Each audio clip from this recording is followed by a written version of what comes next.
Hello, all. Welcome back to Melanin Madam for our Turn Up to Thursday. It is so not Tuesday. I'm just saying, this week went by really fast. So, tonight's topic is going to be continuing the conversation about Blac Chyna, and we're also going to be giving out a toast, of course. So, I'll give everybody, I don't know why I'm tongue twisted. Um, I'll give everybody a minute to get in, and then we will go ahead and start. Speak when you come in, of course, just like you speak when you walk into somebody's home. So we are really rolling out the Jesus. This is not real. So we are rolling out the red carpet to all of you, and I hope that you are having an amazing day. So I am having an amazing day. I'm still off of no sleep. However, job must get done, right? And you would think that, okay, you would think that because I haven't had any sleep that I would be breaking out and stuff. I'm actually not. See, no bags under my eyes or anything. So let's start the conversation because I do actually have somewhere to be tonight. So when you think about the topic of Blac Chyna, I, for one, am Um, if not just simply proud of her, because you should be proud of people, I'm also proud of what it represents for those young people, hell, even for people my age, at any age, whomever needs to see something positive happening in media and seeing it from somebody on a big platform. We talk about how, the Kardashians, okay, are so powerful and all of these things that they can do. However, with her, here's a caveat. I will say that it worked what the Kardashians were attempting. I will say that the trap that they say people typically fall into with the Kardashian family, she did not. So, when I was looking at some of the old shows from the Kardashians when she was on there, one of the big things was the siblings attempting to gain Rob's attention and kind of always bothering him about her and things like that, which I found to be very interesting. Here's the reason why. This is why tonight we're talking about the soul and not selling, yourself for money or whatever, right? Because the big thing is supposed to be that, they have all this power, these connections, and so kind of you become their puppet. If you want to be around, you have to do what they say and so on. Well, not her, because typically when she was on the show, it was during the time that she was pregnant. Um, and if you remember, if you back up just before she started dating Rob, Rob was in a very low place, right? So shouts out to Courtney, by the way, because to find out later that Lamar Odom was dealing with things and then her brother was also dealing with things. So she was essentially in a household really caring for two adult men that had traumatic situations going on. And so that takes a lot from a person, and to do it with such grace um and just the exclusivity of it and not sharing information. They have that umbrella over them because of Kim, that everything you do is a stunt. Number one, it's not because of Kim, but that's a whole nother show. Um, and she's the exact opposite, right? So she protected their spaces and she took care of them, both of them, right? So one, it later came out that Rob is was still scarred from his father passing away and not receiving as much attention as the girls. But then even with Scott around, Scott wasn't exactly the big brother, good example type of person. And that's just what it is. But Lamar Odom was. And so that was somebody that he looked up to. And so when Lamar Odom kind of fell off, it hurt him. It would hurt anybody to see their loved one fall off like that. So when he got with Blac Chyna, to see him smile. Now here's what I was telling my friend. I just had lunch with, or a late dinner. I got up late today, or got up and moving. Um, I told him that I could see how out of all of them, Courtney would, or um, Chloe, Chloe, how Chloe would have been the one to be like, if you smiling now, you better smile at me, because even as a sister, a best friend, a niece, a daughter, whatever it is, because she was the one there while he was going through these things. Um, I'm pretty sure she was like, I've been trying to get you to be happy. I'm super happy that you're happy, but how come out of all people I'm not included too? Okay. Um, what I super love, hello, beautiful. What I super love is that, and tell me if you want to call in and talk on speaker. What I super love is that when Blac Chyna was on the show, most of the times that I can remember her the most, she was just in sweatpants, a shirt, kind of being her real self and enjoying her relationship. And it seemed like they really liked each other. Here's why I say the Kardashians technically did win, because the devil wins sometimes too, right? They didn't care about Rob. They didn't pay attention to him or nothing like that. But every time that the show aired, and we don't know what happened behind the scenes, it was them calling, why don't you come around? Why don't you come over? Why don't you do this? They weren't all in his face like that before. And so I'm glad that he actually called them out on the, why is this piece of hair? Called them out on the things that they were doing that were different than when he was just sitting there by himself. They fell into the trap because that essentially is what I believe was the big deal about them breaking up. And if you notice, since they broke up, where's Rob? He's nowhere. But she still stayed true to herself. And what I super love, this is what I super love. Y'all ready? I need the men to write this down.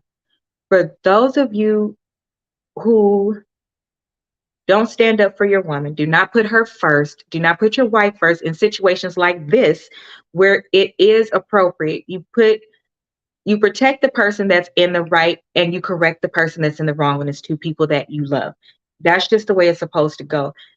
In all of his hurt, in all of his depression, all of those things, he still stood up for her against his siblings. Now, what he could have done, and this is what we typically see in our community, is, oh my gosh, my family is paying attention to me now. Let me leave and go be with them. So now you just became disloyal to the person that was loyal to you simply because they called you over to that space. And not that your mate is welcome, they're calling you. That's sign number one that is disrespect. When people are one, and that's when you have a baby, that's when you are married. Hell, once you live together, you're one. You should respect that couple like they're one. Nobody else's partner had to stay out of the home, no matter what. Scott was never banned from the house, treated him like a son, and they should have, is the point. The point is that nobody else shouldn't have been invited. The point is that how do you tell her that she can or not make her feel like she is welcome? She didn't care about that space at all. And she could have utilized that space to bring in yet another check. That is, I just don't understand. It's the happiest I've ever seen him too, in an authentic way. The other times that he was like smiling, playing around, things like that, it was either with his younger sisters or he was intoxicated. That matters. When you truly love your family member, I'll say that to people, period. When you truly love your family member, you care about what makes them happy. If it's not something that's unhealthy, rather you dislike something that they do, that's none of your damn business. It's really not. And like he said on the show, all of the shit Kim has done, and y'all have the nerve to say something to me, and all of the people y'all done dated and mixed around with and did all of these things, and I haven't said anything to any of you guys. And that's typically what it's like. What is terrible is I think that they could have been a good couple and they could have made it, but nobody's going to stay in a space forever where they are being disrespected, where they are not being included, because that is a form of, that's actually a form of abuse. To ignore people, to not treat them fairly, that is a form of abuse. It's a form of bullying. It's all of those things. And it really just doesn't make sense. But no matter what, she didn't buckle. And no matter what, he didn't buckle.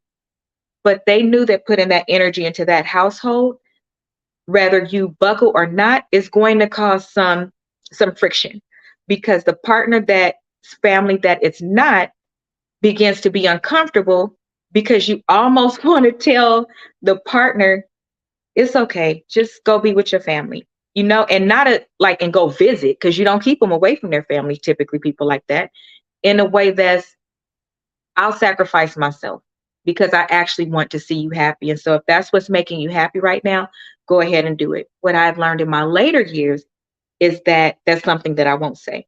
And here's the reason why, because it's fake as fuck. As soon as you say, okay, go over there and you move on and you do all of those things, that person is going to be left out in the cold again. They're not going to pay as much attention. At that point, there's a certain power that people like that need. And the power is that they're showing that other person, I can take them from you. Or they don't want that other person to be happy so badly that they are willing to compromise the person that they say they love. That's not love. That's toxic as hell. And it's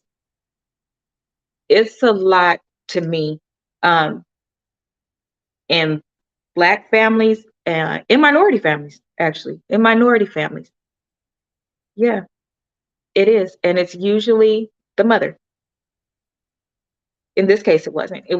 But it's still the females. It's usually a female side. I'll say that because it could be an aunt, it could be a grandmother. I know somebody who's dealing with it from an aunt, and the grandmother, and then it's usually whoever raised them, the female that raised them the most, or is the most connected, that will do something like that. And I think it's terrible. I think that it reminds me of the story in the Bible where the two mothers were fighting over the child, and instead of splitting the child apart, one of the mothers said, you go ahead and take him, it's okay.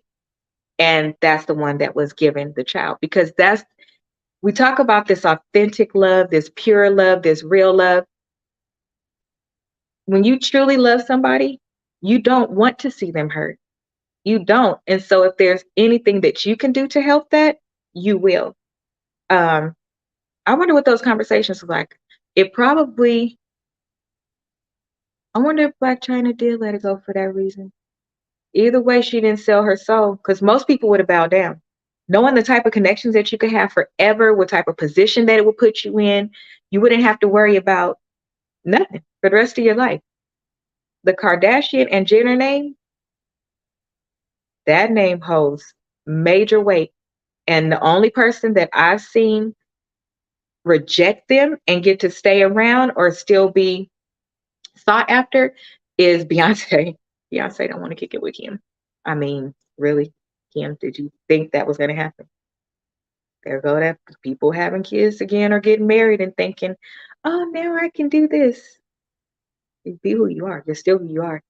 Girl, we're not going to plug and play together. My kids can't play with your kids. That's real. Y'all don't be telling the truth. I don't know why y'all don't tell the truth. So, anyway, I personally, could I sell my soul? It doesn't belong to me. So, no. If my soul became one with somebody else's, so guess no, I couldn't.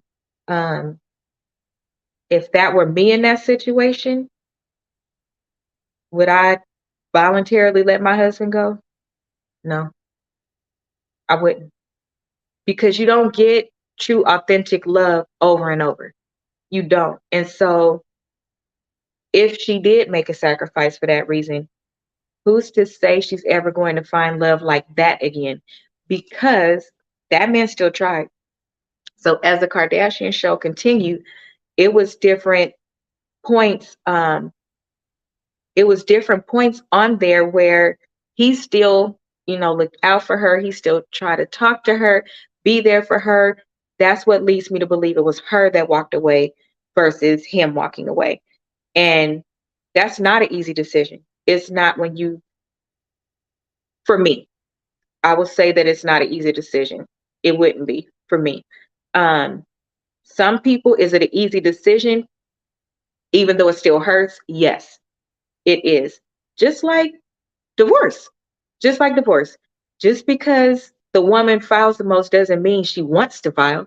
There's certain things you do because you have to do it versus because you want to. Those are two different things.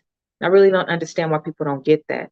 But at any rate, I could tell you that in any place, um, selling your soul is not going to work.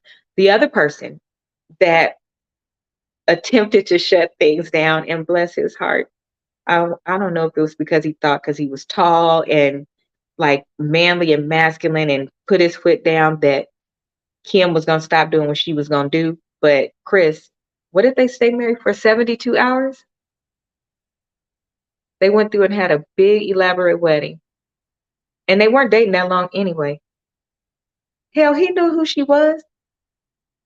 At some point, it was going to need to be compromised because that you could tell from that family that that wasn't going to happen. So I'm not really sure why he did that to himself because he was pissed. He was pissed. But hell, he was pissed most of the relationship.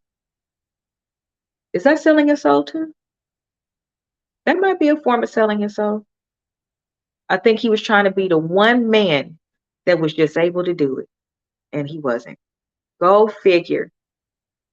The lowest one, according to social standards, the lowest one on the totem pole, the one who was in it for money and all of these things, go figure, was the person to walk away. Go figure. And if you think about it, she is, I think so too. Um, Go figure, she is the only one who technically has a Kardashian baby. The other ones don't have Kardashian babies. The only way that that blood is going to continue is through Rob. Divine order. I don't know what y'all don't get about divine order. When you marry, everything from me falls under my husband. It doesn't fall under me and my name. It doesn't. That's why there are certain things I did before I got married because I'm the last Campbell in my line. So it's certain things that I did before I got married. It is. At my wedding, I'm not sure if anybody has a recording, but right before I started saying all my vows and everything, I stopped the wedding and went and gave my mom another kiss. That was her last Campbell kiss. Like it's big. It's bigger than what people make it out to be. That is real. If you go in proper respect, in proper line of order, that is the way it goes. Everything we acquire, we do. That's not the legacy of my family. That's well, my family, my family.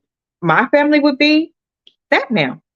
It's not those is Kanye's kids and Scott's kids. Those are not Kardashian kids. I don't think well, the fact that they still go by their name.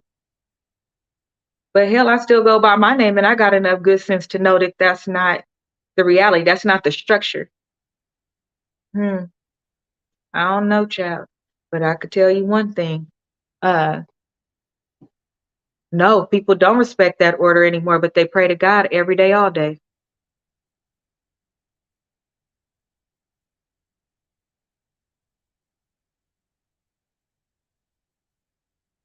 Now I get it, okay?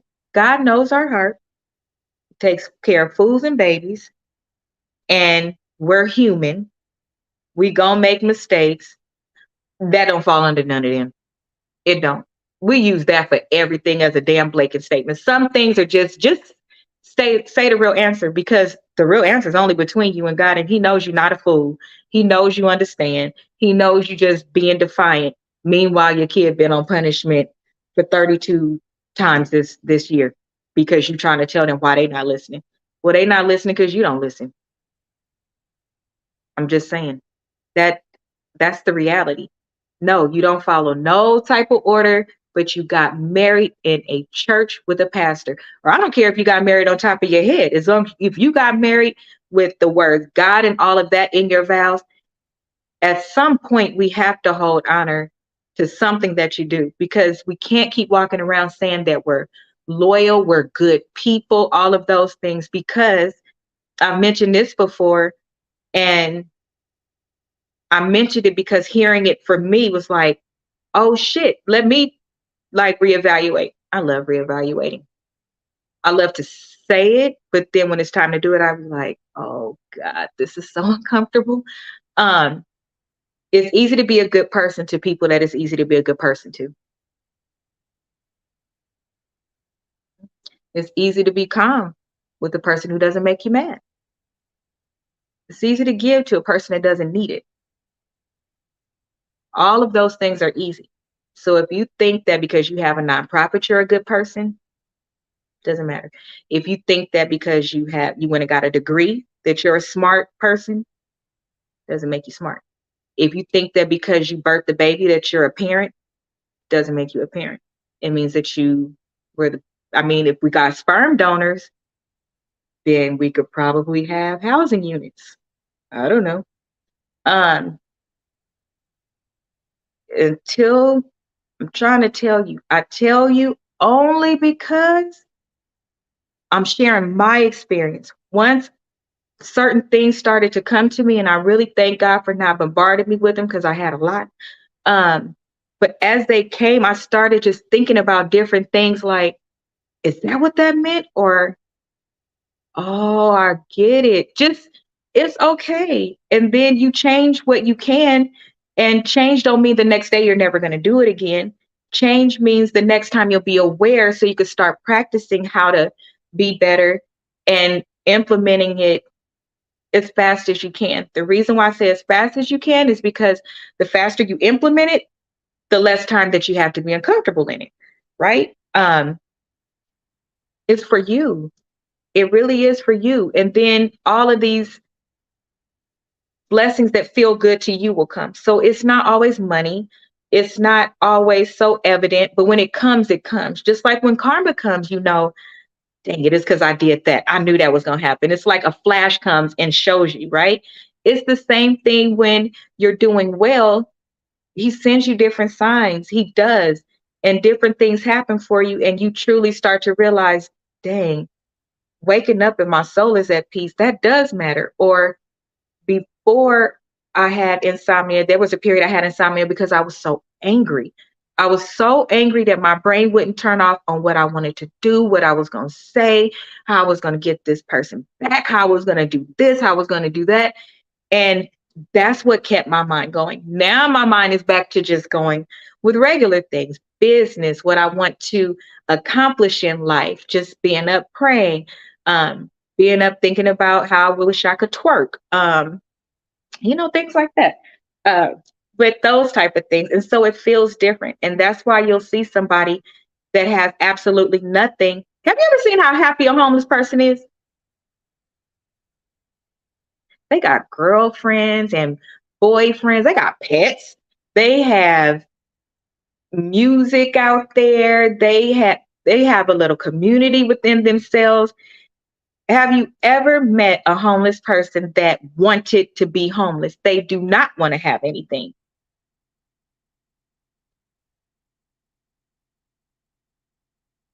They could teach you a lot. They can teach you so much because the first thing you think, you know, when you see homeless growing up and things like that is, oh my gosh, things like that. And then you talk to one because I'm not afraid to talk to them. You talk to one and they like, I'm happy. I used to be I met one that you was like, I used to be an executive. They didn't want to know more. They didn't want to know more because homeless people will cheer you up like nobody's business. They really will because you'll really walk away like, oh, I get it now. I do control my happiness. You do. I would say everything is an 80-20. Everything, your whole life, 80-20. Because there are some things, used to don't Skid Row is one of the best places to go. Most are they intelligent is it. Now that's the it thing. And I sometimes think they're more intelligent than not, they're a different type of intelligent than everybody else because the way that they see things is completely different. It's probably more homeless people going to heaven than the rest of us. They take every day for what it is. They value where they are in that moment. The smallest things make them happy. The only thing, okay, so this is the only thing that kind of pulls me with that is that if we truly went to our happiest form that was only for us, some of those people have kids and grandkids and things like that, and they miss you. So that would be my only thing where I'm like, dang, somebody is still sacrificed. And that doesn't feel good. Other than that, there are some that get dressed and go ahead and go around their families at sometimes holidays, birthdays, things like that. That's different. I know somebody that chose to be homeless for a while in a quest to like find themselves, become more. at one with God, and just aware of how you can live without the things we think we need to live. They did it on purpose. Um, and until they were done with their mission, they didn't want to do it anymore. And it's reality, right? How many times have you heard a criminal saying, well, I was just providing for me and my family? 72 kilos of dope. Your girl was on Section 8. That's not providing. That's that you went over. Like, that's not the same. That's not the same. But they have made themselves think that. And it's because everybody comes from a different place.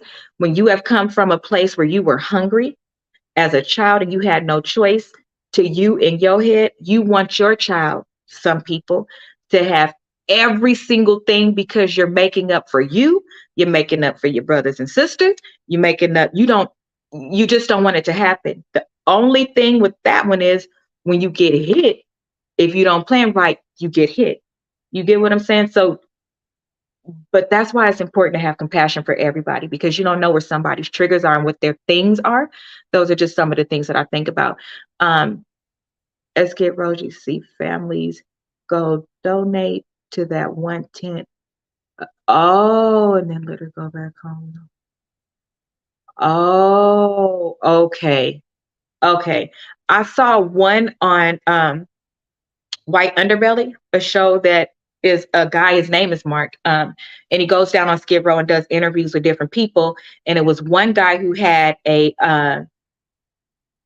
came from San Diego, he lives on Skid Row. He could build his tent so well that it had a bed in there, it had AC, um, and something else, but a door, it had a door, all of these things, and it got ruined.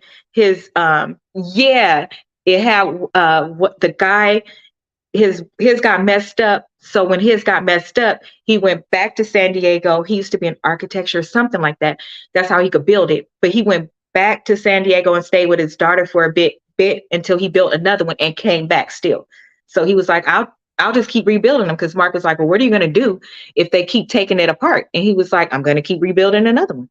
And they was like, what's the biggest problem? Everybody wants to come in here. So look at him. He could instantly become rich because he could go make a nonprofit, propose it to the city, and at least build those for people to live in. He doesn't want to do that either. And you got to understand. So that story for me correlates with Blac Chyna, like not getting dressed to just be on the show. She was like, this y'all show. If you want to see who I am, then you're going to see who I am. Right. That man, if you want me to, I'm going to be me. Yes, I'm going to go back and stay with my daughter because, I think it burned down. I think it was fire with this particular one, but he still went back like to that space. So naturally he was clean and everything. He went back to that space and he was waiting to go. This is my home. I'm going back. And he came back. It wasn't like, okay, now that I'm in running water, this and that, I don't want to go back. No, he wanted to go back.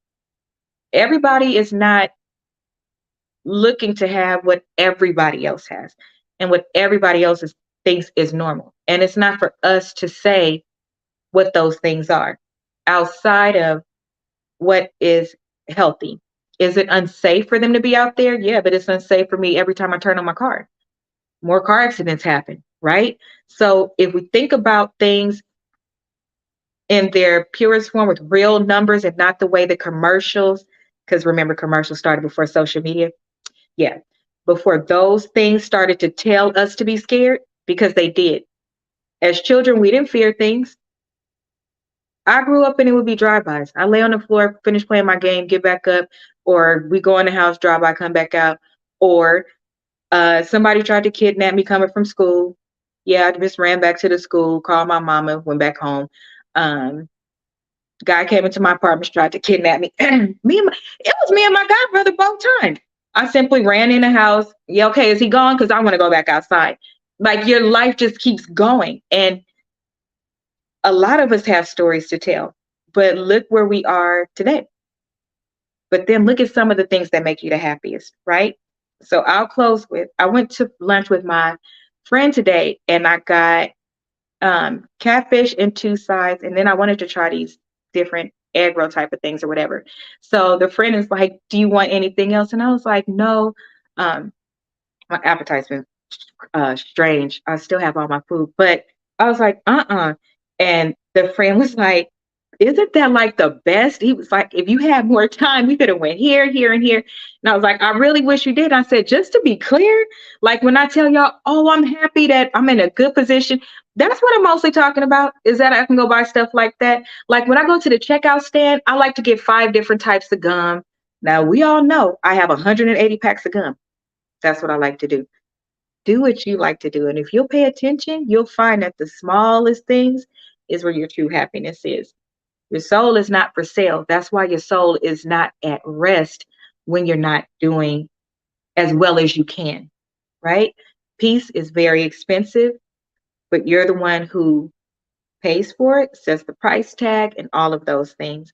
So I will say to Blac Chyna, girl, you did your thing. Um, it's a lot of lessons to be learned, and thank you for sharing what you're willing to share on your platform. I'm super proud of you from what I know. Um, and not that that even matters because you didn't ask me, but I'm putting a jewel in your crown because I'll compliment queens that I can't even stand. It's things that I like about them. Don't take nothing from me, and I mean it. So that is it. So let's do a toast. I'm doing it with Red Bull because I need to wake up. Okay. So tonight we are going to toast to living your life the best you can, making decisions that you are comfortable with, right? Making decisions that you're comfortable with and investing in yourself as much as you invest in any other relationship where you put yourself in uncomfortable positions to go through that growth stage. You're always going to go through growth with yourself. So not everything is going to be comfortable, but it will be worth it. So my toast is that um, you are comfortable being you. And for those who need to allow their family members to be them, specifically males, because women, you off the hook, Delilah. Um, yeah, that's my toast. Let people be who they are. Their soul isn't for sale. Their soul belongs to the person that they connected with. Under God, by the way. He said it. It's in the Bible. Y'all need to start following some order around here. Toast and cheers. Ooh, that's flat. Okay. Good night, guys. Thank you for joining. Love you all. Rolling back in the red carpet. Have an amazing night. Good night.